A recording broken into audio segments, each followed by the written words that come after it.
Darshan sir ಅವರು ಈಗ devil ಸಿನಿಮಾದ ಶೂಟಿಂಗ್ ಅಲ್ಲಿ ಇದ್ದಾರೆ. ಆದಷ್ಟು ಬೇಗ ಡೆವಿಲು ಬರ್ತಿದೆ, ಎಲ್ಲರೂ ನೋಡ್ಬೇಕು. ಬಾಸ್ ನಾ ಇದೇ ರೀತಿ ಸಪೋರ್ಟ್ ಮಾಡ್ತಾ ಇರ್ಬೇಕು. ಯಾಕಂದ್ರೆ ಫಸ್ಟ್ ಯಾವ್ದೋ ಒಂದು ವೇದಿಕೆ, ಹುಬ್ಬಳ್ಳಿ ವೇದಿಕೆ ಮೇಲೆ ಹೇಳ್ತಾರೆ, ಫಸ್ಟ್ ನನ್ನ ಬಾಸ್ ಅಂತ ಕರೆದಿದ್ದು ಟೈಗರ್ ಅಂತ. ಅವತ್ತಿಗೂ ನಮ್ಗೆ ಅದೇ, ಇವತ್ತಿಗೂ ಅವತ್ತಿಗೂ ಯಾವತ್ತು ಅವ್ರ ಮೇಲೆ ಇರೋ ಗೌರವ ಪ್ರೀತಿ ಯಾವತ್ತೂ ಕಮ್ಮಿ ಆಗಲ್ಲ. ಇದೇ ರೀತಿ ನಾವು ಯಾವತ್ತೂ ಆ ಫ್ರೆಂಡ್ಶಿಪ್ ನ ಮೇಂಟೈನ್ ಮಾಡ್ತೀವಿ. ದರ್ಶನ್ ಸರ್ ಅವರು ಈಗ ಡೆವಿಲ್ ಸಿನಿಮಾದ ಶೂಟಿಂಗ್ ಅಲ್ಲಿ ಇದ್ದಾರೆ. ಆದಷ್ಟು ಬೇಗ ಡೆವಿಲು ಬರ್ತಿದೆ, ಎಲ್ಲರೂ ನೋಡ್ಬೇಕು. ಬಾಸ್ ನಾ ಇದೇ ರೀತಿ ಸಪೋರ್ಟ್ ಮಾಡ್ತಾ ಇರ್ಬೇಕು. ಯಾಕಂದ್ರೆ ಫಸ್ಟ್ ಯಾವ್ದೋ ಒಂದು ವೇದಿಕೆ, ಹುಬ್ಬಳ್ಳಿ ವೇದಿಕೆ ಮೇಲೆ ಹೇಳ್ತಾರೆ, ಫಸ್ಟ್ ನನ್ನ ಬಾಸ್ ಅಂತ ಕರೆದಿದ್ದು ಟೈಗರ್ ಅಂತ.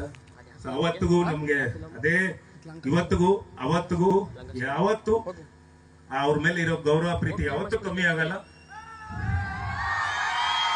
ಇದೇ ರೀತಿ ನಾವು ಯಾವತ್ತೂ ಆ ಫ್ರೆಂಡ್ಶಿಪ್ ನ ಮೇಂಟೈನ್ ಮಾಡ್ತೀವಿ. ದರ್ಶನ್ ಸರ್ ಅವರು ಈಗ ಡೆವಿಲ್ ಸಿನಿಮಾದ ಶೂಟಿಂಗ್ ಅಲ್ಲಿ ಇದ್ದಾರೆ. ಆದಷ್ಟು ಬೇಗ ಡೆವಿಲು ಬರ್ತಿದೆ, ಎಲ್ಲರೂ ನೋಡ್ಬೇಕು. ಬಾಸ್ ನಾ ಇದೇ ರೀತಿ ಸಪೋರ್ಟ್ ಮಾಡ್ತಾ ಇರ್ಬೇಕು.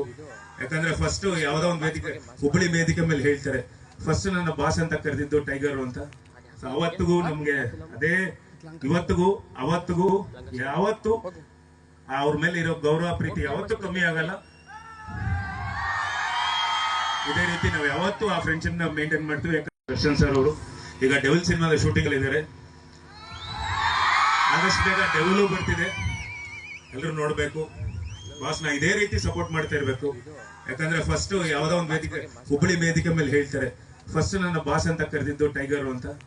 ಅವತ್ತಿಗೂ ನಮ್ಗೆ ಅದೇ, ಇವತ್ತಿಗೂ ಅವತ್ತಿಗೂ ಯಾವತ್ತು ಅವ್ರ ಮೇಲೆ ಇರೋ ಗೌರವ ಪ್ರೀತಿ ಯಾವತ್ತೂ ಕಮ್ಮಿ ಆಗಲ್ಲ.